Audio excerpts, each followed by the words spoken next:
farzandingiz yoki turmush o'rtog'ingiz birovni yurtida qanday qiyinchilik, mashaqqat evaziga, oilasidan uzoq bo'lib g'urbatda yurishlik evaziga, qancha yashash uchun qiyin sharoitlarga sabr qilishlik evaziga topgan ozgina mablag'ini insof qilib ishlatinglar.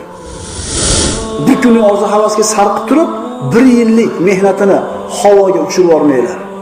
Rahim qilinglar o'sha qarindoshlarga, farzandinglarga yoki kuyovlaringlarga. Axir ular keyin ham kerakdir sizlarga. Bir borganda bitta pochkasini kasal qilib kelib pul topib kelsa, bitta to'y o'tkazsiz. Yana bir borganda ikkinchi pochkasini kasal qilib kelsa, tof kelganda bitta ziyofatga sarflab qo'ysiz. Bular keyin ham kerakmi bizga? Yo bular qulmi bizga? Bizga faqat pul topish kerak bo'lgan. Ota-onalar, turmush o'rtoqlar, mana shu safardan kelayotgan pullarni ishlatishda insof qilinglar.